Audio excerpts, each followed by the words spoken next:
새벽 2시. 시계 초침 소리가 고막에 크게 울려오는 고요한 순간 갑자기 집이 흔들렸다. 쿵쿵, 쿵쿵쿵.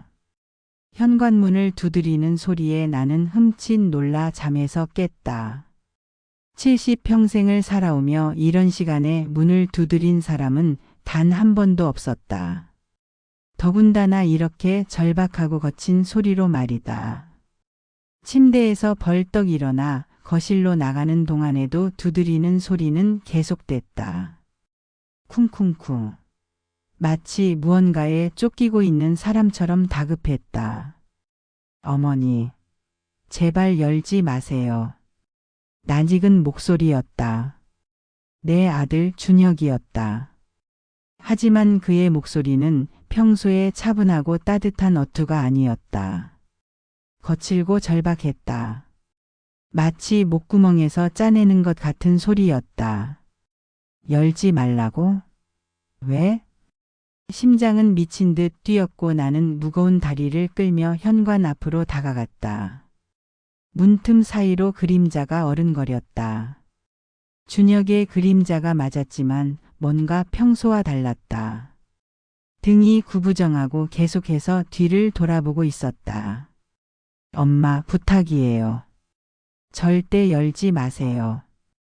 안에 사람이 있어요. 그 말은 나를 얼어붙게 만들었다. 안에 사람이 있다고? 나는 분명히 혼자 살고 있는데. 남편이 세상을 떠난 지도 벌써 3년이 넘었고 아들 내외도 서울에서 따로 살고 있었다. 나는 떨리는 손으로 문고리를 만졌다가 멈췄다. 준혁의 말이 맞다면 지금 내 집 안에 누군가 있다는 뜻이었다. 그것도 내가 모르게. 문 너머에서 준혁의 거친 숨소리가 들려왔다. 엄마, 천천히 뒤로 물러나세요. 그리고 뒷문 쪽으로 가세요. 준혁아, 너 지금 무슨... 엄마, 지금은 질문하지 마세요. 제발 저를 믿어주세요. 아들의 목소리에는 내가 한 번도 들어본 적 없는 간절함이 담겨 있었다. 동시에 무언가를 숨기고 있다는 느낌도 들었다. 그때 집 안에서 또 다른 소리가 들려왔다. 발자국 소리였다.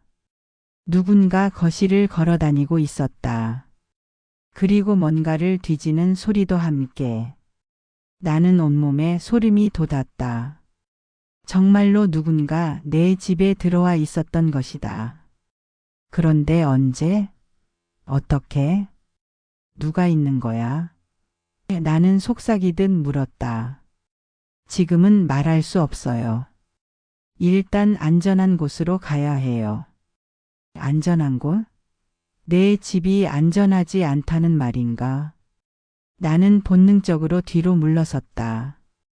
그리고 침실로 들어가 옷을 걸쳐 입었다. 손이 떨려서 단추를 제대로 끼우기 힘들었다.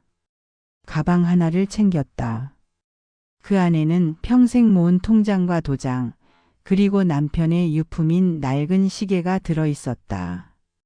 무엇보다 중요한 건 현금이었다.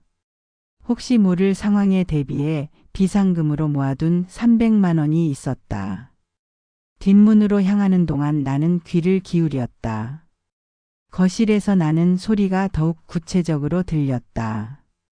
서랍을 여는 소리, 뭔가를 꺼내는 소리, 그리고 종이를 뒤적이는 소리. 내 집에서 뭘 찾고 있는 거지? 뒷문을 조심스럽게 열었다. 차가운 새벽 공기가 뺨을 스쳤다. 밖은 아직 어두웠고 가로등만이 희미하게 골목을 비추고 있었다. 준혁이 뒷문 앞에서 기다리고 있었다. 그의 모습을 제대로 본 순간 나는 더욱 놀랐다. 평소에 입지 않던 검은 후드티에 운동화를 신고 있었다. 마치 누군가에게 들키지 않으려는 것처럼. 엄마, 빨리 오세요. 준혁은 내 팔을 잡고 골목 안쪽으로 이끌었다. 우리는 말없이 걸었다. 발소리마저 최대한 죽이면서. 골목은 텅 비어 있었다. 가끔 고양이 한 마리가 쓰레기통 사이를 오가는 소리만 들릴 뿐이었다. 평범한 새벽의 풍경 같았지만 내 가슴은 미친 듯 요동쳤다. 준혁아, 도대체 무슨 일이야? 조금만 더 가요. 안전한 곳에서 말씀드릴게요. 우리는 골목을 벗어나 큰 도로로 나왔다. 24시간 편의점이 하나 보였다. 형광등이 환하게 켜져 있어서 마치 바다 위의 등대처럼 느껴졌다. 여기서 잠깐 쉬어요. 편의점 앞 벤치에 앉아 나는 비로소 준혁의 얼굴을 제대로 볼 수 있었다. 창백했고 이마에는 식은땀이 맺혀 있었다. 눈가에는 피로의 흔적이 역력했다. 이제 말해줘. 무슨 일인지. 준혁은 주위를 둘러본 후 목소리를 낮췄다. 엄마, 혹시 최근에 이상한 일이 있었나요? 이상한 일? 전화를 받지 않는다든지 누군가 집 주위를 맴돈다든지. 나는 잠시 생각해 봤다. 사실 최근 며칠 동안 이상한 일들이 몇 가지 있었다. 전화벨이 울리다가 받으면 아무 말 없이 끊어지는 일이 두어 번 있었고, 밤에 창밖에서 인기척이 느껴진 적도 있었다. 그런 게 몇 번 있긴 했어. 그런데 그게 뭐. 엄마가 위험해요. 준혁의 말에 나는 등골이 서늘했다. 위험하다고? 왜? 아빠 때문이에요. 갑자기 남편 이야기가 나오자 나는 가슴이 미어지는 걸 느꼈다. 무슨 소리야? 너희 아버지는 이미 돌아가셨잖아. 아빠가 살아계실 때 한 일들 때문이에요. 무슨 일을 했다는 거야? 준혁은 한동안 말을 잇지 못했다. 마치 어떻게 시작해야 할지 모르겠다는 표정이었다. 엄마, 아빠가 정말 평범한 공무원이었다고 생각해요. 당연하지. 시청에서 30년 넘게 일했잖아. 성실하고 착한 사람이었어. 그게 전부가 아닐 수도 있어요. 나는 화가 났다. 너 지금 돌아가신 아버지 욕하려고 나를 여기까지 끌고 온 거야. 아니에요, 엄마. 욕하려는 게 아니라 진실을 말씀드리려는 거예요. 무슨 진실? 준혁은 깊게 숨을 들이마셨다. 엄마, 우리 집 지하실에 들어가 본 적 있어요? 순간 가슴이 철렁 내려앉았다. 우리 집에는 오래된 지하실이 있었다. 하지만 남편은 살아생전 늘 말했다. 그 방은 절대 열지 마. 위험하니까. 곰팡이도 많고 계단도 낡아서 다칠 수 있어. 나는 한 번도 그 문을 열어본 적이 없었다. 남편이 그렇게 신신당부하니 굳이 들어가고 싶지도 않았다. 먼지가 쌓인 자물쇠와 위험 스티커만 붙어 있을 뿐이었다. 지하실? 왜 그걸 물어봐? 준혁의 목소리는 떨리기 시작했다. 엄마, 그 안에서 소리가 나요. 무슨 소리? 목소리요. 사람 목소리. 나는 숨이 막히는 걸 느꼈다. 사람 목소리라니 무슨 말도 안 되는. 처음에는 저도 그렇게 생각했어요. 집이 오래되어서 삐걱거리는 소리려니 했죠. 그런데 준혁은 말을 멈췄다가 계속했다. 어제 밤에 확실히 들었어요. 도와달라고 하는 소리를. 나는 온몸에 소름이 돋았다. 설마 그게 정말이야? 네. 그래서 확인해 보려고 했어요. 그런데 누군가 먼저 와 있었어요. 우리 집에. 나는 이해할 수 없었다. 누가? 모르는 사람이었어요.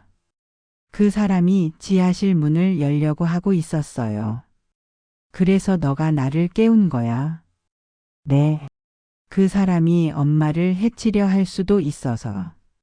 나는 머리가 복잡했다. 남편이 그렇게 막아놓은 지하실에 누군가 갇혀 있다고? 그리고 모르는 사람이 우리 집에 침입했다고? 준혁아, 혹시 너 꿈을 꾼 건 아니야? 아니에요, 엄마. 정말이에요. 준혁의 표정은 진지했다. 거짓말을 하는 것 같지 않았다. 그럼 지금 어떻게 해야 해? 일단 안전한 곳에서 하루 이틀 지내셔야 해요. 그 사이에 제가 확인해 볼게요. 확인해 본다고? 위험하지 않을까? 괜찮아요. 저는 조심할 수 있어요. 나는 여전히 믿기 어려웠다. 하지만 아들의 간절한 표정을 보니 그냥 무시할 수는 없었다. 준혁아, 혹시 이 일을 미연이는 알고 있니? 며느리 미연을 언급하자 준혁의 표정이 미묘하게 변했다. 아니요. 아직 말하지 않았어요. 왜? 부부인데 숨길 게 뭐 있어? 그냥 걱정시키고 싶지 않아서요. 뭔가 이상했다. 평소 준혁과 미연은 무엇이든 서로 상의하는 사이였는데. 그런데 미연이는 지금 어디 있어? 출장 갔어요. 부산에. 언제까지? 이번 주 말까지요. 나는 고개를 끄덕였다. 그래도 며느리가 없어서 다행이었다. 이런 일에 휘말리지 않아도 되니까. 엄마, 이제 모텔에 가서 쉬세요. 제가 반갑 드릴게요. 모텔? 네. 혹시 모르니까 집 근처가 아닌 곳으로요. 나는 망설였다. 모텔에서 혼자 자는 건 처음이었다. 게다가 이런 상황에서. 너는 어떻게 할 거야? 저는 집으로 돌아가서 확인해 볼 거예요. 정말 누군가 지하실에 있는지. 위험하지 않을까? 괜찮아요. 조심할게요. 준혁은 지갑에서 10만 원을 꺼내 내게 건넸다. 이걸로 하루 이틀 지내세요. 그리고 이 핸드폰도요. 그는 새 핸드폰 하나를 더 꺼냈다. 왜 이걸? 혹시 모르니까 연락용으로. 제 번호만 저장되어 있어요. 나는 핸드폰을 받아들었다. 이상하게 모든 게 준비되어 있는 것 같았다. 마치 미리 계획을 세워놓은 것처럼. 준혁아, 너 혹시 이런 일이 있을 걸 미리 알고 있었던 거야? 준혁은 잠시 당황하는 표정을 보였다. 아니요. 그냥 만약을 대비해서요. 만약을 대비해서 핸드폰까지? 요즘 세상이 무라니까요. 그럴듯한 답변이었지만 뭔가 석연치 않았다. 하지만 더 깊이 파고들 상황은 아니었다. 알겠어. 그럼 내일 연락해. 네, 엄마. 그리고 혹시라도 이상한 전화가 오면 받지 마세요. 모르는 사람이 찾아와도 문 열지 마시고요. 알았어. 나는 가방을 들고 일어났다. 준혁이 택시를 불러주었다. 어디로 가시나요? 택시기사가 물었다. 나는 준혁을 바라봤다. 시내 쪽으로요. 깔끔한 모텔 있는 곳으로. 택시가 출발하자 나는 뒤를 돌아봤다. 준혁이 손을 흔들고 있었다. 하지만 그의 표정은 여전히 어두웠다. 택시 안에서 나는 생각에 잠겼다. 정말 우리 집 지하실에 누군가 갇혀 있는 걸까? 그리고 남편이 그것과 관련이 있는 걸까? 남편은 평생 성실한 사람이었다. 매일 정시에 출근하고 술도 거의 마시지 않았으며 나에게도 항상 다정했다. 그런 사람이 뭔가 숨겨둔 비밀이 있다는 게 믿어지지 않았다. 하지만 준혁의 표정은 진지했다. 그리고 실제로 누군가 우리 집에 침입한 것도 사실이었다. 모텔에 도착해 체크인을 마치고 방에 들어갔다. 작지만 깔끔한 방이었다. 나는 침대에 앉아 핸드폰을 켰다. 준혁의 번호 하나만 저장되어 있었다. 시계를 보니 새벽 4시가 넘어 있었다. 잠을 청하려 했지만 쉽게 잠들어지지 않았다. 온갖 생각이 머릿속을 맴돌았다. 남편과의 추억들이 하나씩 떠올랐다. 결혼 초기에 달콤했던 시절, 준혁이 태어났을 때의 기쁨, 함께 늙어가며 나눈 소소한 일상들. 하지만 동시에 이상했던 일들도 떠올랐다. 남편이 가끔 늦게 들어올 때가 있었는데 물어보면 회식이라고 했다. 그런데 다음날 동료들에게 물어보면 회식이 없었다는 말을 듣곤 했다. 그리고 지하실을 그렇게 철저하게 막아놓은 것도 이상했다.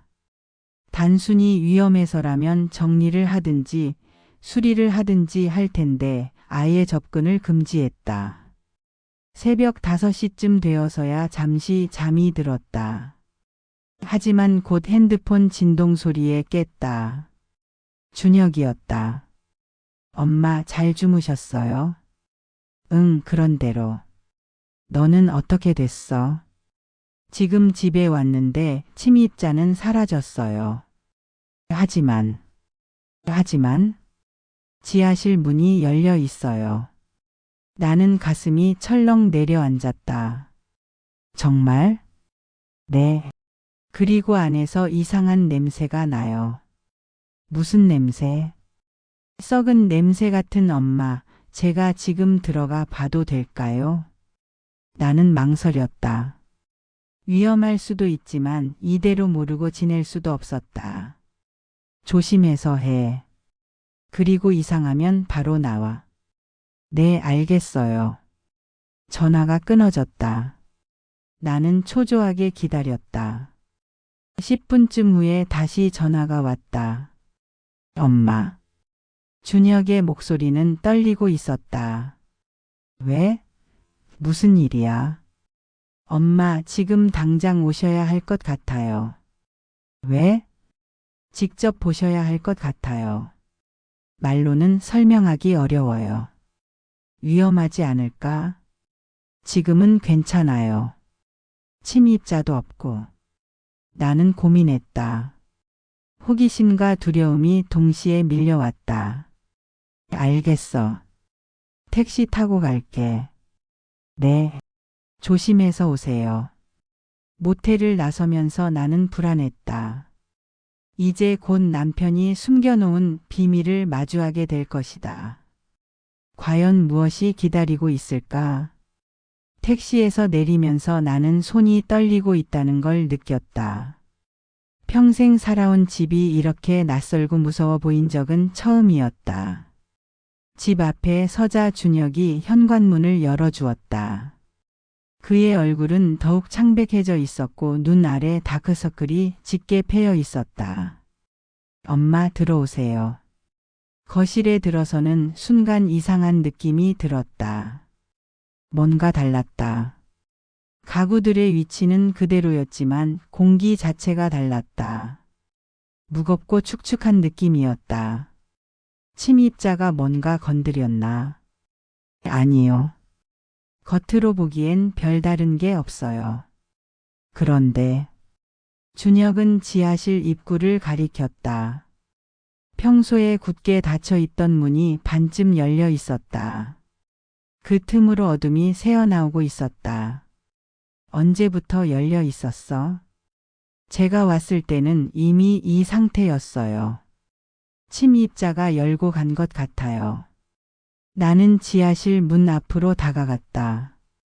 50년 넘게 살면서 한 번도 열어보지 못한 문이었다. 남편이 그렇게 완강하게 막았던 공간. 문틈으로 코를 대고 냄새를 맡아보니 준혁 말이 맞았다. 썩은 냄새가 났다. 곰팡이 냄새와는 다른 뭔가 더 역겨운 냄새였다. 정말 들어가 봐야 할까? 엄마가 결정하세요. 하지만 저는 꼭 확인해야 한다고 생각해요. 나는 깊게 숨을 들이마셨다. 이제 와서 모른 척할 수는 없었다. 진실이 무엇이든 마주해야 했다. 그럼 함께 내려가자.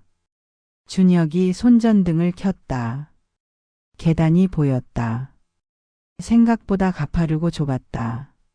손잡이도 없어서 조심스럽게 내려가야 했다. 첫 발을 내딛는 순간 나무가 삐걱거렸다.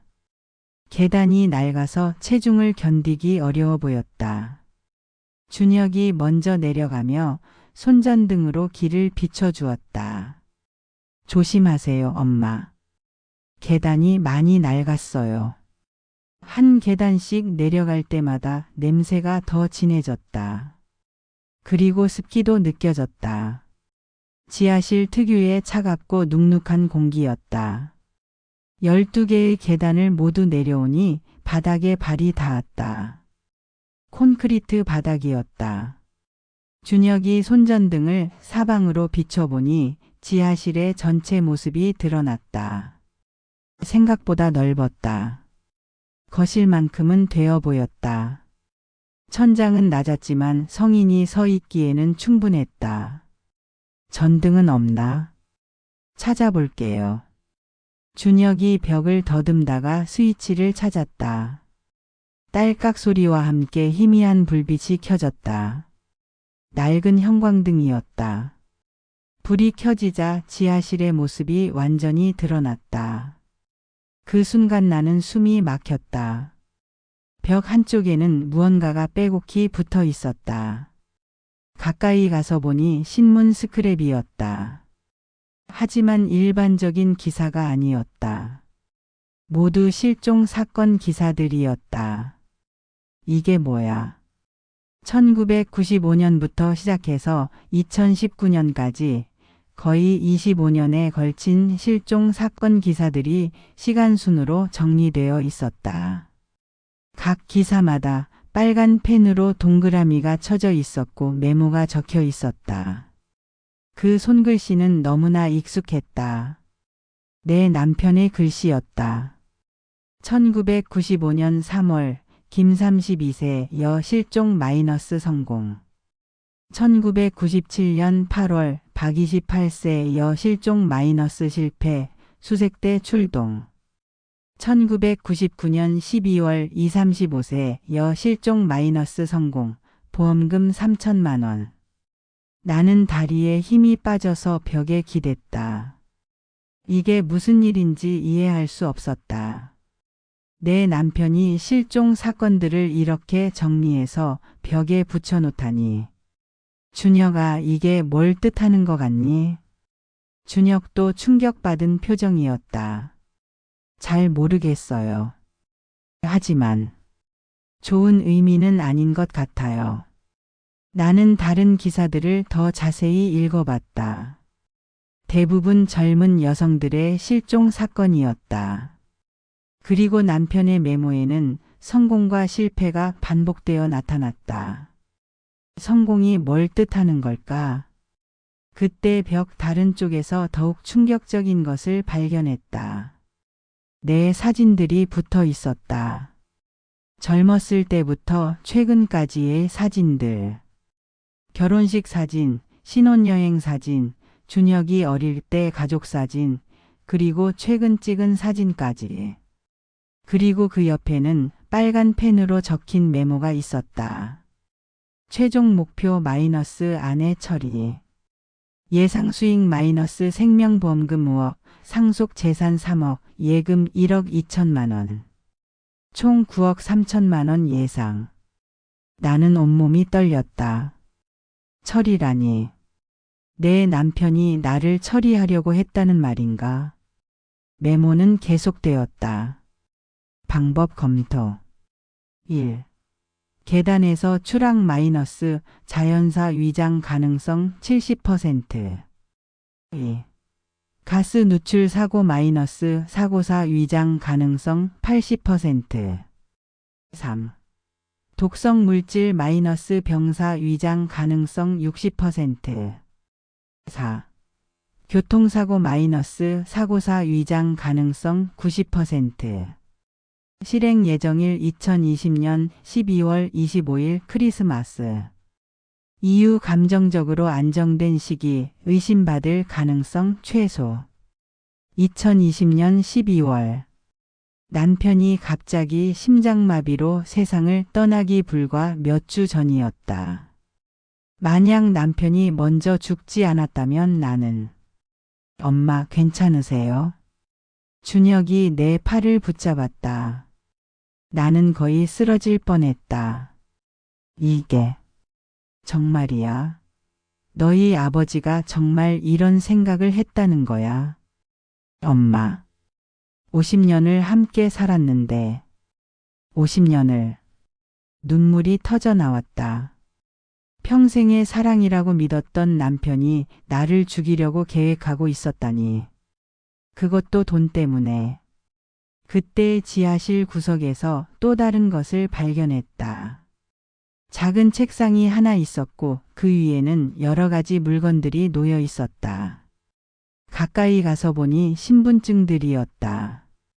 모두 다른 사람들의 신분증이었는데 이름들이 벽에 붙은 신문 기사의 실종자들과 일치했다. 그리고 통장들도 여러 개 있었다.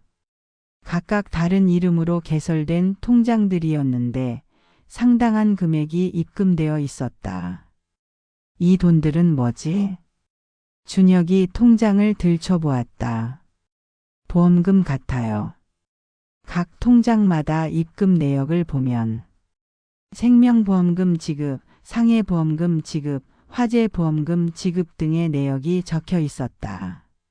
그럼 아빠가 이 사람들을. 나는 말을 잇지 못했다. 너무 끔찍한 추측이 머릿속을 스쳤다.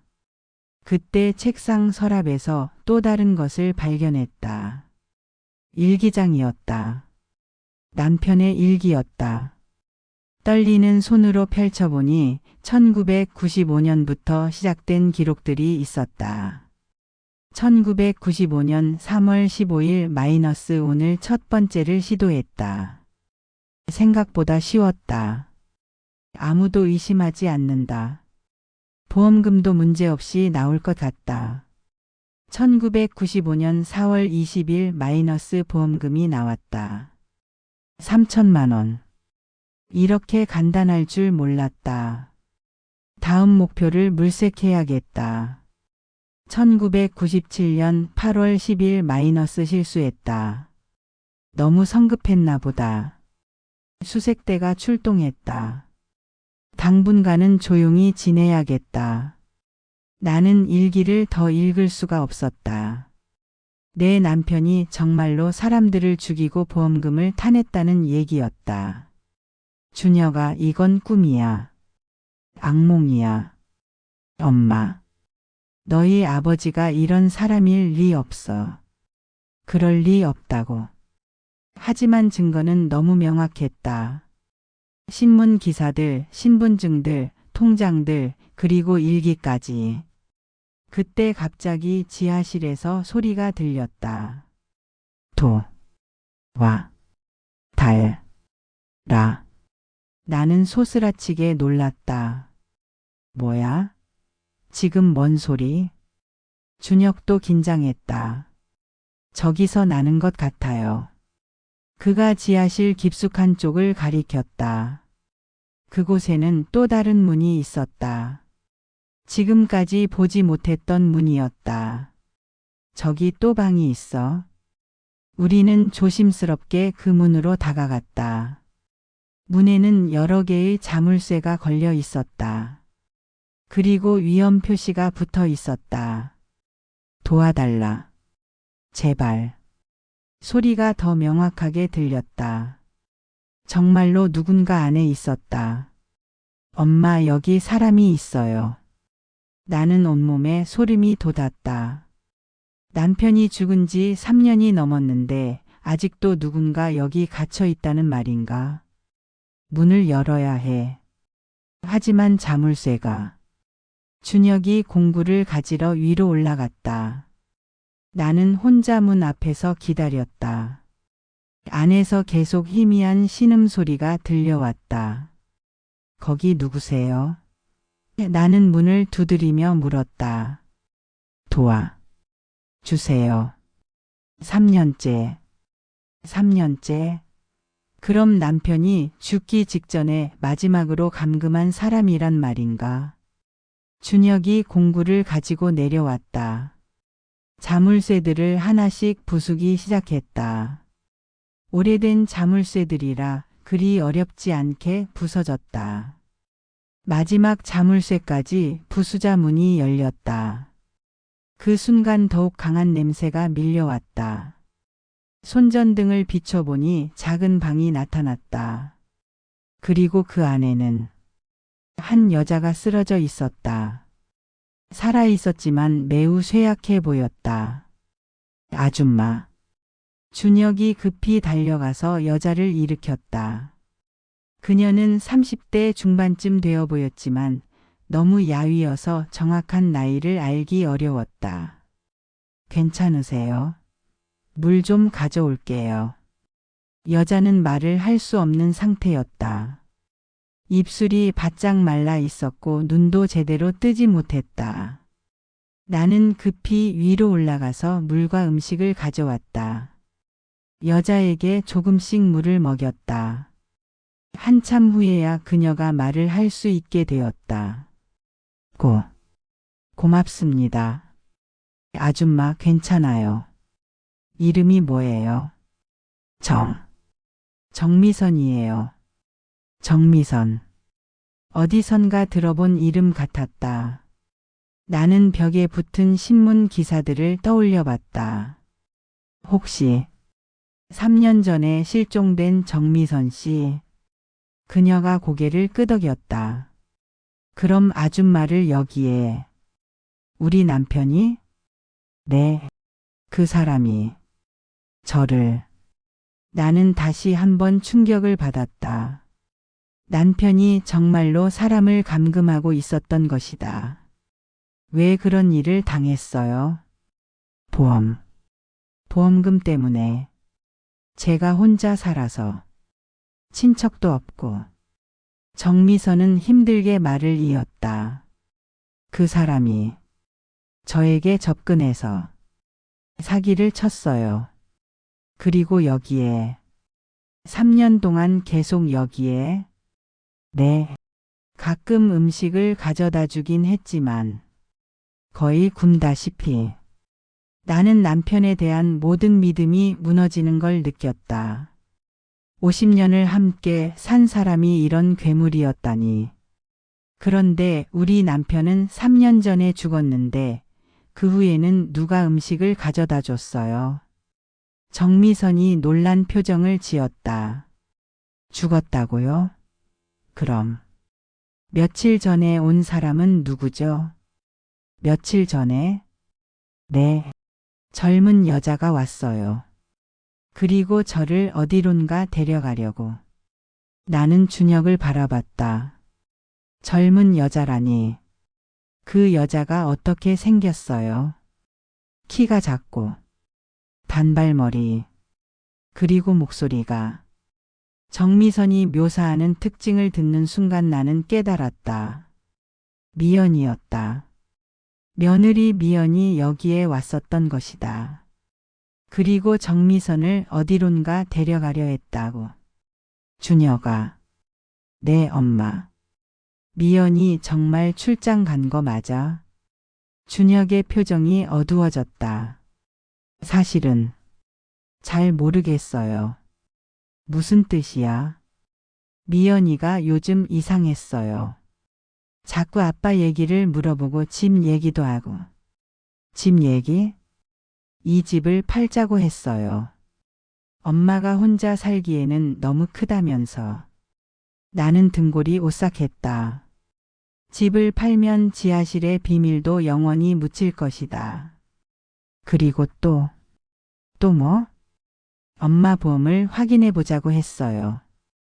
혹시 보장 내용을 늘릴 수 있는지. 모든 퍼즐 조각이 맞춰지고 있었다. 미연이 남편의 뒤를 이어서 나를 노리고 있었던 것이다. 그때 갑자기 위에서 소리가 들렸다. 누군가 현관문을 열고 들어오는 소리였다. 누군가 왔어요. 준혁이 속삭였다. 우리는 숨을 죽이고 귀를 기울였다.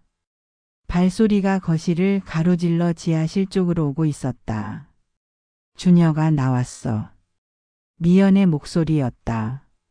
나는 온몸이 굳어졌다. 며느리가 출장을 갔다고 했는데 벌써 돌아온 것이다. 아니, 애초에 출장을 간 게 아닐 수도 있었다. 준혁아 어디 있어? 지하실에 있는 거야. 발소리가 지하실 입구로 다가오고 있었다. 우리는 어떻게 해야 할지 몰랐다. 정미선은 아직 몸을 제대로 가누지 못하는 상태였다. 엄마 어떻게 하죠? 준혁이 속삭였다. 나는 생각할 시간이 필요했다. 미연이 내려오기 전에 뭔가 대책을 세워야 했다. 일단 정미선 씨를 숨기고 우리는 자연스럽게 행동하자. 네. 우리는 급히 정미선을 안쪽 구석으로 옮기고 담요로 덮어주었다. 절대 소리 내지 마세요. 나는 정미선에게 속삭였다. 그때 계단에서 발소리가 들렸다. 미연이 내려오고 있었다. 어머니, 준혁 오빠 여기 계셨네요. 미연이 지하실에 나타났다. 평소와 다름없는 밝은 표정이었다. 미연아, 너 언제 왔어? 출장 간다더니. 일이 일찍 끝나서 돌아왔어요. 그런데 여기서 뭘 하세요? 나는 최대한 자연스럽게 대답하려고 했다. 그냥 지하실을 한번 보려고. 지하실을요? 위험하다고 아버님이 그렇게 말씀하셨는데. 미연의 눈이 벽에 붙은 신문 스크랩들을 훑었다. 그리고 책상 위에 통장들도 보았다. 이게 뭐예요? 우리도 방금 발견했어. 준혁이 대답했다. 미연은 신문 기사들을 자세히 읽어보았다. 그리고 내 사진들과 메모들도 보았다. 이상하네요. 아버님이 왜 이런 걸. 그녀의 표정이 서서히 변하기 시작했다. 밝았던 표정이 점점 어두워졌다. 혹시 다른 것도 발견한 게 있어요? 다른 것? 미연이 지하실을 둘러보았다. 그리고 안쪽 방에 열린 문을 보았다. 저 방은 뭐예요? 우리도 처음 봐. 나는 거짓말을 했다. 미연이 그쪽으로 걸어갔다. 나는 가슴이 터질 것 같았다. 그녀가 안쪽 방을 들여다보는 순간 나는 준비했던 말을 했다. 미연아, 사실 내게 할 말이 있어. 네? 너희 아버지가 이상한 일을 했던 것 같아. 미연이 돌아봤다. 그녀의 눈에는 이상한 빛이 서려 있었다. 이상한 일이요? 이 모든 것들을 보니 뭔가 잘못된 일에 연관되어 있었던 것 같아. 미연은 잠시 침묵했다. 그리고 천천히 말을 시작했다.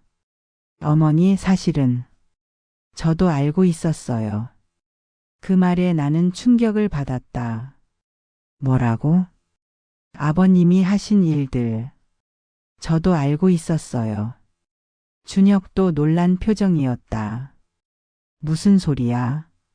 미연이 차가운 미소를 지었다. 그뿐만이 아니라 저도 도와드렸어요. 세상이 무너지는 소리가 들렸다. 나는 벽에 기대지 않으면 서 있을 수 없었다. 뭐라고? 어머니, 놀라실 것 같아서 말씀드리지 않았어요. 하지만 이제 다 들키셨으니까 말씀드려야겠네요. 준혁이 미연을 바라보며 소리쳤다. 너 지금 무슨 말을 하는 거야? 오빠도 몰랐죠? 아버님과 제가 얼마나 가까운 사이였는지. 미연은 지하실을 천천히 둘러보며 말을 계속했다. 처음에는 저도 몰랐어요. 그런데 결혼하고 나서 아버님이 저에게 제안을 하셨죠. 무슨 제안? 돈을 벌 수 있는 좋은 방법이 있다고 하시면서요. 나는 숨이 막혔다. 미연아, 설마 너도. 네, 어머니. 저도 아버님을 도와드렸어요.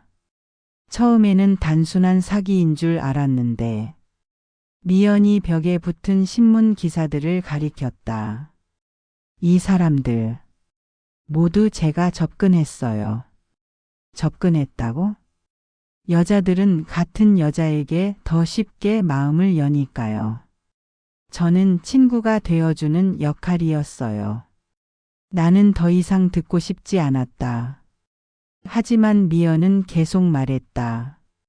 그 여자들이 저를 믿고 따라올 때까지 몇 달씩 걸렸어요. 정말 힘들었죠. 그래서 여기로 데려온 거야. 네. 그러면 아버님이 나머지 일을 처리하셨어요. 준혁이 미연의 어깨를 붙잡았다. 너 미쳤어? 사람을 죽였다고? 죽이지는 않았어요. 미연이 태연하게 대답했다. 그냥 여기 가둬놓고 보험금만 타는 거였어요. 그럼 이 사람들은 어떻게 된 거야? 대부분은 시간이 지나면서 자연스럽게. 미연이 말을 마치지 못했다. 하지만 그 의미는 충분히 전해졌다. 나는 구역질이 날 것 같았다. 미연아, 너 정말. 어머니, 화내지 마세요. 우리도 살아야 하잖아요. 살아야 한다고? 이런 식으로? 오빠 직장에서 잘린 거 아시죠? 그리고 애기도 가져야 하고. 돈이 얼마나 필요한데요. 준혁이 미연을 밀쳐냈다. 돈 때문에 사람을 죽인다고? 죽인 게 아니라고 했잖아요. 그냥 좀 불편하게 지내다가. 좀 불편하게? 3년 동안 지하실에 가둬놓은 게 좀 불편한 거야. 미연의 표정이 차갑게 굳었다. 오빠는 정말 순진하네요. 순진하다고? 아버님이 왜 오빠와 저를 결혼시키려고 했는지 몰라요. 나는 불안한 예감이 들었다. 무슨 뜻이야? 어머니, 오빠는 아버님의 마지막 계획에서 중요한 역할이었어요. 마지막 계획? 미연이 벽에 붙은 내 사진을 가리켰다. 어머니를 처리하는 계획이요. 준혁이 소리쳤다. 그만해. 왜요? 진실을 말하는 건데. 미연은 전혀 동요하지 않았다. 마치 날씨 이야기를 하듯 담담했다. 아버님은 오빠가 어머니를 설득할 수 있을 거라고 생각하셨어요. 보험을 늘린다든지 위험한 여행을 간다든지. 그래서 너와 결혼시킨 거야.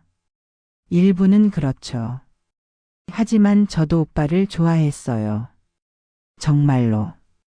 나는 더 이상 들을 수 없었다. 그만해, 제발. 하지만 아버님이 갑자기 돌아가시는 바람에 계획이 틀어졌죠. 그래서 제가 대신 마무리하려고 했던 거예요. 미연이 주머니에서 뭔가를 꺼냈다. 작은 병이었다. 이걸로 어머니 차에 넣으려고 했어요. 심장약이라고 하면서. 나는 온몸이 얼어붙었다. 너 정말. 하지만 오빠가 계속 방해하는 바람에 실행하지 못했어요. 준혁이 미연에게 달려들었다. 이 미친. 하지만 미연은 재빠르게 피했다. 그리고 또 다른 주머니에서 뭔가를 꺼냈다. 칼이었다. 오빠 진정하세요. 너 그걸 어디서? 아버님 유품이에요. 아버님이 쓰시던 거. 미연이 칼을 들어 보이며 말했다. 이걸로 많은 일을 처리하셨죠. 나는 다리에 힘이 빠져서 바닥에 주저앉았다.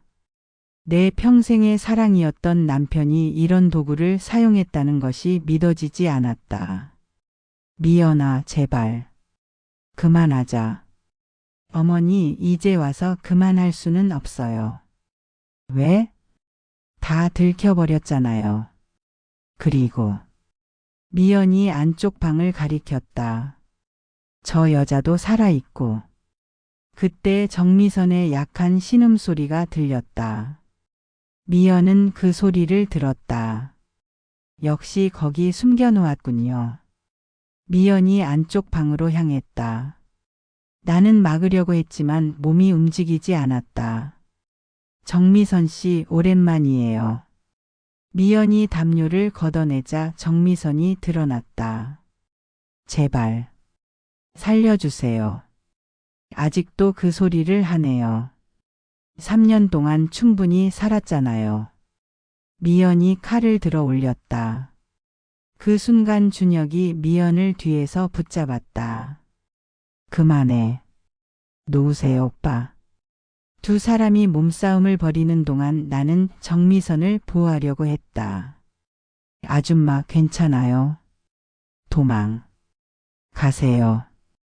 위험해요. 정미선이 힘없이 속삭였다. 그때 미연이 준혁을 밀쳐내며 소리쳤다. 이제 다 끝내야 해요. 미연은 다시 칼을 들었다. 하지만 이번에는 나를 향했다. 어머니, 죄송해요. 하지만 선택의 여지가 없어요.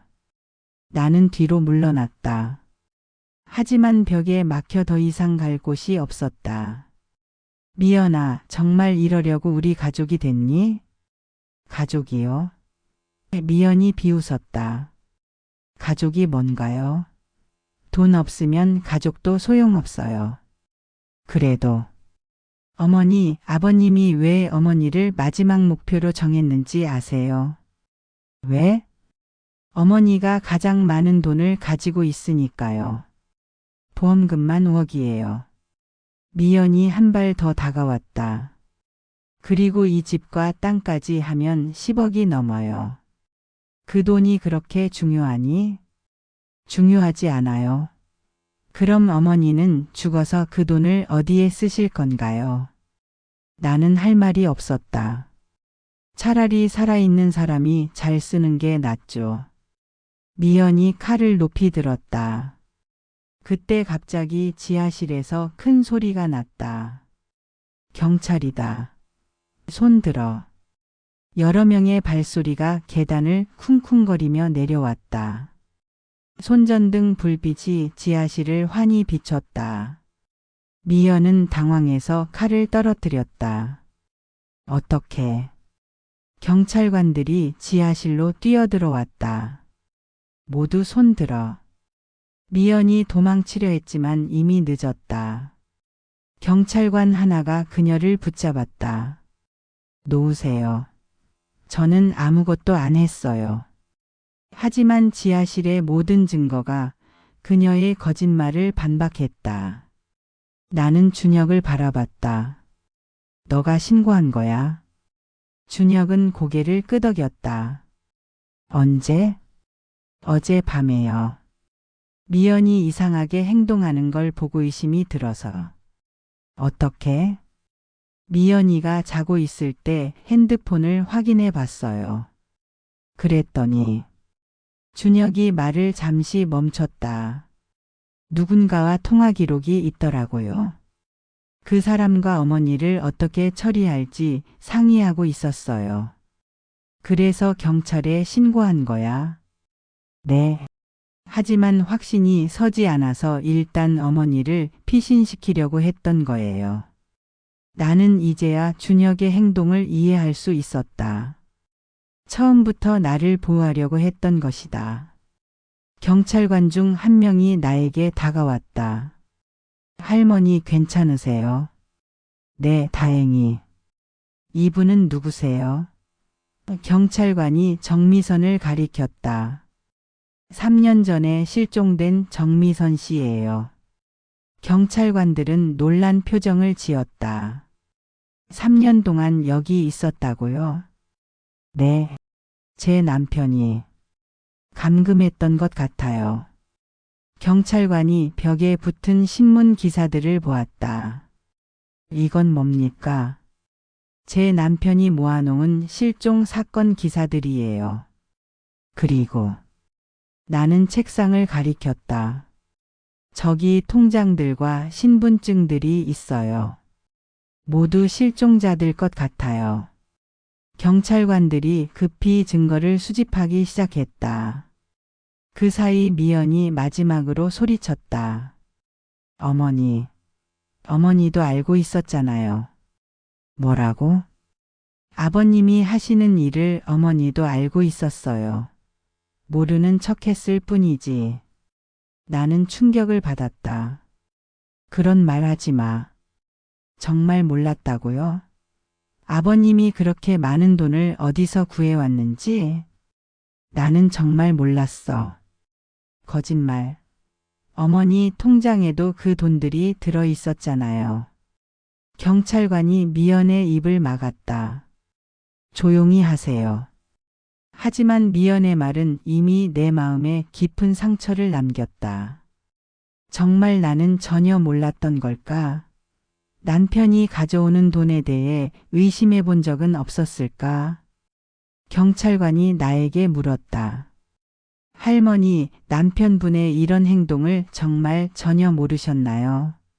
나는 잠시 망설였다. 사실 완전히 몰랐던 것은 아니었다. 남편이 가끔 이상한 행동을 했고 설명할 수 없는 돈이 생기기도 했다. 하지만 믿고 싶지 않았다. 내 남편이 그런 사람일 리 없다고 생각했다. 조금은 의심스러운 점이 있었어요. 하지만 확신하지 못했어요. 어떤 점들이었나요? 남편이 늦게 들어올 때가 많았어요. 그리고 지하실을 그렇게 철저하게 막아놓았고. 나는 솔직하게 대답했다. 하지만 정말 이런 일을 하고 있는 줄은 몰랐어요. 경찰관이 고개를 끄덕였다. 알겠습니다. 일단 조사를 해봐야겠네요. 구급차가 와서 정미선을 병원으로 옮겨갔다. 그녀는 심하게 탈수되고 영양실조 상태였지만 생명에는 지장이 없다고 했다. 미연은 수갑을 차고 경찰차에 실려갔다. 마지막까지 자신은 억울하다고 소리쳤다. 나와 준혁은 경찰서에서 조사를 받았다. 몇 시간 동안 계속된 조사였다. 할머니, 남편분이 돌아가신 후에도 이런 일이 계속되고 있었다는 걸 정말 모르셨나요? 네. 며느리가 가끔 집에 와서 지하실 쪽을 기웃거리긴 했지만 청소하는 줄 알았어요. 그럼 며느리의 이상한 행동을 언제부터 느끼셨나요? 최근에 집을 팔자고 하거나 제 보험을 확인해 보자고 할 때부터요. 경찰관이 메모를 했다. 알겠습니다. 일단 오늘은 집에 가셔서 쉬세요. 추가 조사가 필요하면 연락드리겠습니다. 집에 돌아왔을 때는 이미 밤이 깊었다. 준혁이 나와 함께 있어 주었다. 엄마 괜찮으세요? 괜찮지 않아. 하지만 진실을 알게 되어서 다행이야. 정말 아무것도 모르셨어요? 나는 잠시 생각했다. 정직하게 대답해야 했다. 완전히 모르지는 않았어. 가끔 이상하다고 생각한 적이 있었지. 하지만 믿고 싶지 않았어. 50년을 함께 산 사람을 의심하고 싶지 않았어. 준혁이 내 손을 잡았다. 엄마 잘못이 아니에요. 정말 그럴까? 네. 엄마는 속은 거예요. 아빠와 미연이에게. 나는 눈물이 났다. 하지만 이번에는 슬픔보다는 분노였다. 50년을 속고 살았다니. 이제 끝났어요, 엄마. 끝났다고? 이제 시작이야. 무슨 말씀이세요? 나는 거실 창문을 바라봤다. 밖에는 새벽이 밝아오고 있었다. 이제 진짜 내 인생을 살아야지. 엄마, 50년 동안 속고 살았으니 이제는 진실만 보고 살 거야. 나는 결심했다. 더 이상 누구도 나를 속이지 못하게 하겠다고. 그리고 나와 같은 피해자가 생기지 않도록 도울 것이라고. 준혁아, 너는 어떻게 할 거야? 저는 엄마와 함께 있을게요. 고마워. 그리고 엄마, 미안해요. 왜? 제가 더 일찍 알아차렸어야 했는데. 너 잘못 아니야. 우리 모두 속은 거야. 밖에서 새들이 지저귀기 시작했다. 긴 밤이 지나고 새로운 아침이 오고 있었다. 나는 일어나서 남편의 사진을 내려놓았다. 50년간 거실에 걸어놨던 사진을. 이제 정말 끝이야. 준혁이 물었다. 그 사진 어떻게 할 거예요? 나는 잠시 생각했다. 그리고 사진을 쓰레기통에 버렸다. 기억도 지워버리고 싶어. 엄마. 하지만 완전히 잊지는 않을 거야. 이런 일이 다시는 일어나지 않도록 기억하고 있을 거야. 그날부터 내 새로운 삶이 시작되었다. 더 이상 누구를 맹목적으로 믿지 않는, 하지만 진실을 향해 나아가는 삶이. 며칠이 지나면서 사건의 전말이 언론에 알려지기 시작했다. 처음에는 지역 신문의 작은 기사로 시작됐지만 곧 전국적인 관심사가 되었다. 25년간 계속된 연쇄 실종 사건의 진실. 평범한 공무원의 이중생활, 아내는 50년간 몰라. 며느리까지 공범. 가족을 노린 보험금 살인. 매일 기자들이 우리 집 앞에 몰려들었다. 나는 집에서 나갈 수도 없었다. 할머니, 정말 남편의 범행을 전혀 몰랐습니까? 며느리의 배신을 어떻게 받아들이십니까? 앞으로 어떻게 살아가실 계획입니까? 질문들이 쏟아졌지만 나는 대답하고 싶지 않았다. 아직 내 자신도 정리가 되지 않은 상태였다. 준혁이 기자들을 막아섰다. 어머니는 지금 충격을 받은 상태입니다. 인터뷰는 나중에 하겠습니다. 하지만 기자들은 물러서지 않았다. 오히려 더 많이 몰려들었다. 그 와중에 경찰 수사는 계속되었다. 지하실에서 발견된 증거들을 토대로 남편과 미연의 범행이 하나씩 밝혀졌다. 수사관이 나를 찾아와 설명해 주었다. 할머니, 지금까지 조사 결과 남편분은 총 12건의 실종 사건에 연관되어 있는 것으로 보입니다. 12건이나. 네. 그중 7건은 보험금을 수령한 것으로 확인됐고 나머지 5건은 실패하거나 미완성 상태였습니다. 나는 숨이 막혔다. 12명의 무고한 사람들이 내 남편 때문에 희생된 것이다. 그럼 그 사람들은 모두 대부분은 사망한 것으로 추정됩니다. 정미선 씨는 마지막 피해자였고 운 좋게 살아남은 경우입니다. 왜 정미선 씨만 살려뒀을까요? 남편분이 갑자기 돌아가시는 바람에 처리를 못한 것 같습니다. 그리고 며느리가 그 뒤를 이어받았고요. 수사관은 계속 설명했다. 며느리는 남편분보다 더 치밀했습니다. 할머니를 마지막 목표로 정하고 장기간에 걸쳐 계획을 세웠습니다. 어떤 계획? 먼저 할머니의 신뢰를 얻은 후 보험금을 늘리고 적절한 시기에 사고로 위장해서 처리할 계획이었습니다. 나는 온몸이 떨렸다. 정말 위험한 순간이었던 것이다. 그런데 아들분이 눈치를 채고 신고를 해서 막을 수 있었습니다. 다행이네요. 네. 며칠만 늦었어도 큰일이 날 뻔했습니다. 수사관이 떠난 후 나는 준혁과 함께 앉아 차를 마시며 대화를 나눴다. 준혁아, 내가 언제부터 의심하기 시작했니? 처음에는 아니었어요. 미연이 좋은 사람이라고 생각했어요. 그럼 언제부터? 아빠가 돌아가시고 나서부터요. 미연이 갑자기 돈에 관심을 보이기 시작했어요. 준혁은 차를 한 모금 마시고 계속했다. 그리고 엄마에 대해 자꾸 묻더라고요.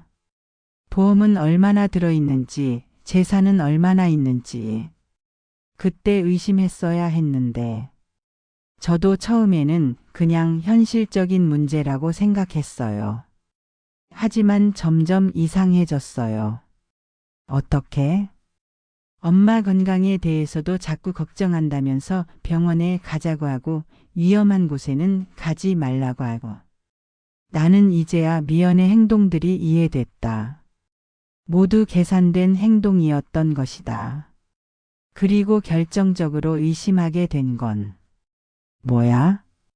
미연이 지하실 열쇠를 찾고 있는 걸 봤어요. 언제? 한 달 전쯤이요. 제가 모르는 사이에 엄마 집에 와서 이것저것 뒤지고 있더라고요. 왜 그때 말하지 않았어? 확신이 서지 않았어요.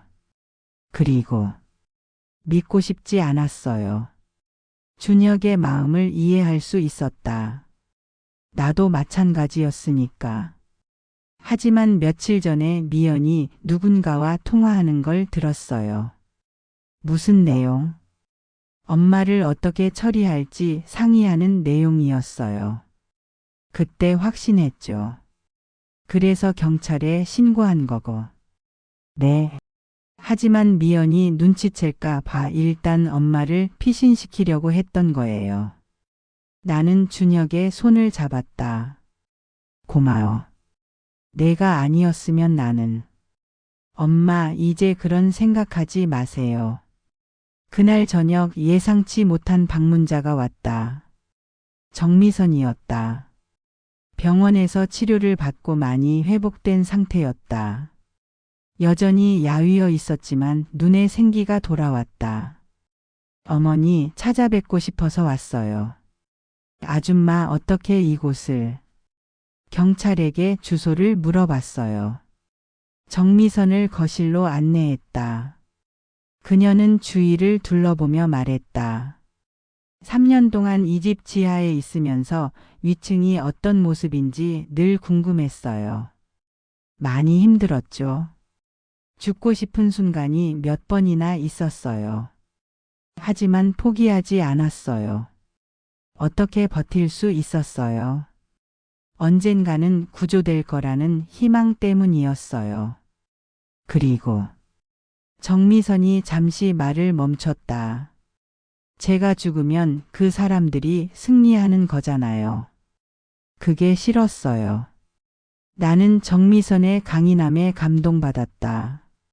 3년이라는 긴 시간을 그런 환경에서 버텨낸 것이 대단했다. 어머니, 정말 모르셨어요? 남편분이 그런 일을 하고 있다는 걸? 나는 정직하게 대답했다. 완전히 모르지는 않았어요. 가끔 이상한 점들이 있었거든요. 어떤 점들이요? 남편이 늦게 들어올 때가 많았고 설명할 수 없는 돈이 생기기도 했어요. 그럼 왜 의심하지 않으셨어요? 믿고 싶지 않았어요. 50년을 함께 산 사람을 의심하고 싶지 않았어요. 정미선이 고개를 끄덕였다. 이해해요. 저도 미연 씨를 처음 만났을 때는 정말 좋은 사람이라고 생각했어요. 미연이가 어떻게 접근했나요? 우연을 가장해서요. 카페에서 부딪힌다든지 같은 요가 수업을 듣는다든지. 그리고 몇 달 동안 친구가 되었어요. 제 고민도 들어주고 조언도 해주고. 정미선의 얼굴이 어두워졌다. 그렇게 제 모든 것을 알아낸 후에 저를 여기로 데려온 거예요. 어떤 방법으로? 급한 일이 있다면서 도움을 청했어요. 그래서 따라왔는데 그때부터 지하실에 네, 처음에는 며칠만 이라고 했어요. 하지만 정미선은 더 이상 말하지 못했다. 너무 고통스러운 기억이었을 것이다. 이제 괜찮아요. 다 끝났어요. 어머니 앞으로 어떻게 살아가실 거예요?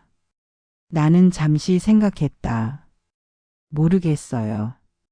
아직 정리가 안 됐어요. 저는 어머니가 정말 대단하다고 생각해요. 왜요? 이런 끔찍한 진실을 마주하고도 무너지지 않으시잖아요. 무너지지 않았다고요? 저는 완전히 무너졌어요. 하지만 다시 일어서셨잖아요. 정미선의 말에 나는 생각해 봤다. 정말 무너졌지만 다시 일어서려고 노력하고 있는 것 같았다. 저도 어머니를 보면서 힘을 얻고 있어요. 제가요? 네. 어머니가 진실을 마주하고 새로운 삶을 시작하려는 모습을 보면서요. 새로운 삶이라. 어머니, 이제 진짜 어머니만의 삶을 사실 수 있잖아요. 정미선의 말이 맞았다. 50년 동안 남편의 거짓말에 속아 살았지만 이제는 진실을 알았다. 그리고 자유로워졌다. 정미선 씨는 어떻게 살아갈 계획이에요? 저요. 일단 몸부터 완전히 회복해야죠. 그리고 저 같은 피해자들을 도와주고 싶어요. 어떻게요? 상담이나 지원 활동 같은 걸요. 제가 겪은 일을 헛되게 하고 싶지 않아요. 나는 정미선의 말에 깊은 감동을 받았다. 그렇게 끔찍한 일을 겪고도 다른 사람을 돕겠다는 마음을 가질 수 있다니. 저도 뭔가 의미 있는 일을 하고 싶어요. 정말요? 네. 저처럼 속고 사는 사람들이 없도록 도와주고 싶어요. 좋은 생각이에요. 정미선이 떠난 후 나는 오랜 시간 생각에 잠겼다. 정말 새로운 삶을 시작할 수 있을까? 다음 날 뜻밖의 전화가 왔다. 안녕하세요, 할머니. 저는 김민정 기자입니다. 기자요? 네. 이번 사건에 대해 할머니와 인터뷰를 하고 싶어서 연락드렸어요. 인터뷰요? 할머니의 이야기를 더 많은 사람들에게 알리고 싶어요. 비슷한 상황에 있는 분들에게 도움이 될 수 있을 것 같아서요. 나는 잠시 망설였다. 아직 언론에 나설 준비가 되지 않은 것 같았다. 조금 더 생각해보고 연락드릴게요. 네, 언제든 편하실 때 연락 주세요. 전화를 끊고 나서 준혁과 상의했다. 엄마 어떻게 하실 거예요? 모르겠어. 인터뷰를 해야 할까? 엄마가 하고 싶으시면 하세요. 하기 싫으시면 안 하셔도 되고요. 하지만 정미선 씨 말처럼 다른 사람들에게 도움이 될 수도 있잖아. 그렇긴 하죠. 나는 며칠 더 생각해 봤다. 그리고 결심했다. 인터뷰를 하기로 했다. 김민정 기자가 우리 집에 왔다. 생각보다 젊고 진실한 인상의 여성이었다. 할머니 인터뷰에 응해주셔서 감사합니다. 별 말씀을요. 어떻게 이런 결심을 하게 되셨나요? 저 같은 피해자가 더 생기지 않았으면 해서요. 인터뷰는 2시간 가까이 계속됐다. 나는 내가 겪은 모든 일을 솔직하게 털어놓았다. 정말 남편의 범행을 전혀 눈치채지 못하셨나요? 완전히 모르지는 않았어요. 하지만 확신하지 못했어요. 왜 확신하지 못하셨을까요?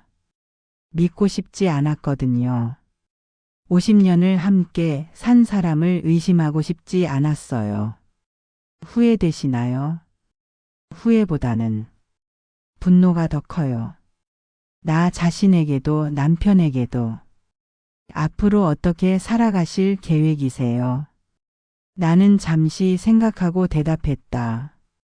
진실을 찾아주는 일을 하고 싶어요. 진실을 찾아준다고요? 네. 저처럼 가족에게 속고 있는 사람들 또는 실종된 가족을 찾고 있는 사람들을 도와주고 싶어요. 기자는 놀란 표정을 지었다. 구체적으로 어떤 방법으로요? 아직 확실하지는 않지만 상담을 해주거나 수사에 도움을 주거나 마치 탐정 같은 일을 하시겠다는 건가요? 탐정이라. 좋은 표현이네요. 나는 그 말이 마음에 들었다. 탐정. 진실을 찾아주는 사람. 70세에 새로운 직업을 시작하시는 건 쉽지 않을 텐데요. 나이가 많다고 해서 못할 건 없죠. 오히려 제가 겪은 경험이 도움이 될 수도 있어요. 인터뷰가 끝난 후 기자가 말했다. 할머니 정말 대단하세요. 뭐가 대단해요? 이런 일을 겪고도 다른 사람을 도우려는 마음을 가지신 게요. 당연한 거 아닌가요? 당연하지 않아요. 대부분의 사람들은 이런 일을 겪으면 세상을 원망하고 숨어버리려고 해요. 저도 그러고 싶었어요. 하지만, 그럼 정말 아무것도 남지 않잖아요. 50년이 완전히 헛된 시간이 되어버려요. 기자가 고개를 끄덕였다. 그럼 이제부터는 의미 있는 시간을 만들어 가시겠네요. 네, 그럴 거예요. 며칠 후 기사가 났다. 일면에 큰 제목으로 실렸다. 70세에 시작하는 새 인생. 탐정 할머니의 다짐. 부제목도 있었다. 50년간 속아 살았지만 이제는 진실만 찾겠다. 기사를 읽어보니 내가 한 말들이 잘 정리되어 있었다. 그리고 마지막에는 이런 문장이 있었다. 이제 그녀의 새로운 여정이 시작된다. 70년간 쌓아온 삶의 지혜와 경험을 바탕으로 진실을 찾아주는 탐정이 되겠다는 그녀의 다짐이 많은 사람들에게 희망과 용기를 주고 있다. 기사가 나간 후 반응이 뜨거웠다. 전화가 계속 걸려왔다. 할머니, 저도 할머니처럼 남편에게 속고 있는 것 같아요. 저희 어머니가 6개월 전에 실종됐는데 경찰 수사가 제대로 안 되고 있어요. 제 딸이 이상한 남자와 만나고 있는데 뭔가 수상해요. 하루에 수십 통의 전화가 왔다. 모두 도움을 요청하는 전화들이었다. 나는 준혁과 상의했다. 엄마, 정말 이런 일을 하실 거예요? 응. 해보고 싶어. 하지만 위험할 수도 있어요. 위험하지 않은 일이 어디 있니? 더 중요한 건 의미가 있느냐 없느냐야. 그럼 제가 도와드릴게요. 너까지 위험에 빠뜨리고 싶지 않아. 엄마 혼자는 안 돼요. 저도 함께 할게요. 준혁의 마음이 고마웠다. 하지만 걱정도 됐다. 내 인생은 어떻게 하려고? 엄마와 함께 하는 게 제 인생이에요. 그날 밤 나는 오랜만에 편안한 잠을 잤다. 악몽도 꾸지 않았다. 대신 꿈을 꿨다. 꿈속에서 나는 젊은 여성이었다. 그리고 누군가를 찾아 헤매고 있었다. 실종된 사람을 찾는 꿈이었다. 그리고 마침내 그 사람을 찾았을 때의 기쁨과 보람이 꿈속에서도 생생하게 느껴졌다. 아침에 일어나자마자 나는 결심했다. 정말 탐정 일을 시작하겠다고. 첫 번째 의뢰인은 어제 전화한 40대 여성이었다. 할머니, 정말 와주셔서 감사해요. 그녀의 집에서 만났다. 깔끔하게 정리된 집이었지만 여주인의 표정은 어두웠다. 남편이 요즘 이상해요. 어떻게 이상한가요? 밤늦게 들어오고 핸드폰도 숨기고. 그런데 어제 남편 옷에서 다른 여자 머리카락을 발견했어요. 불륜을 의심하시는 거군요. 그것만이 아니에요. 우리 집에 자꾸 모르는 사람들이 와요. 어떤 사람들인가요? 나이 든 여자분들이요. 남편이 데려오는데 투자 상담을 해준다고 해요. 나는 귀가 번쩍 뜨였다. 투자 상담이라. 혹시 그 여자분들이 돈을 가져오나요? 네. 큰 돈을요. 남편이 안전한 투자처를 소개해 준다고 하더라고요. 그 후에 그분들을 다시 본 적 있나요? 없어요. 그래서 더 이상한 거예요. 나는 불길한 예감이 들었다. 내 남편과 비슷한 수법인 것 같았다. 자세히 조사해 볼게요. 정말 도와주실 거예요. 네. 하지만 위험할 수도 있으니 조심하세요. 집에 돌아와서 나는 준혁과 계획을 세웠다. 엄마, 정말 남편을 미행할 거예요. 응. 다른 방법이 없어. 위험해요. 위험하더라도 해야지. 저 여자분이 위험에 처해 있을 수도 있어. 우리는 며칠 동안 그 남편을 미행했다. 그리고 충격적인 사실을 발견했다. 정말 내 남편과 같은 수법이었다. 나이든 여성들에게 접근해서 투자라는 명목으로 돈을 받고 그 후에는 연락을 끊는 것이었다. 우리는 증거를 모아서 경찰에 신고했다. 그리고 의뢰인에게도 알려줬다. 할머니, 정말 감사해요. 할머니가 아니었으면 큰일 날 뻔했어요. 다행이네요. 할머니 정말 대단하세요. 진짜 탐정 같아요. 그렇게 나의 첫 번째 사건이 해결됐다. 그날 밤 나는 일기를 쓰기 시작했다. 50년 만에 처음 쓰는 일기였다. 오늘부터 나의 새로운 인생이 시작됐다. 70세에 탐정이 되다니 누가 상상했겠는가. 하지만 나는 이 일이 정말 의미 있다고 생각한다. 50년간 속고 살았던 경험이 이제는 다른 사람을 돕는 자산이 되었다. 앞으로 얼마나 많은 사건을 해결할 수 있을지 모르겠다. 하지만 한 사람이라도 더 도울 수 있다면 내 남은 인생은 헛되지 않을 것이다. 남편아, 너는 50년 동안 나를 속였지만 나는 이제 진실만을 찾아 살겠다. 이것이 너에 대한 나의 복수이자 나 자신에 대한 선물이다. 창밖에는 별들이 밝게 빛나고 있었다. 새로운 시작을 축복하는 것 같았다.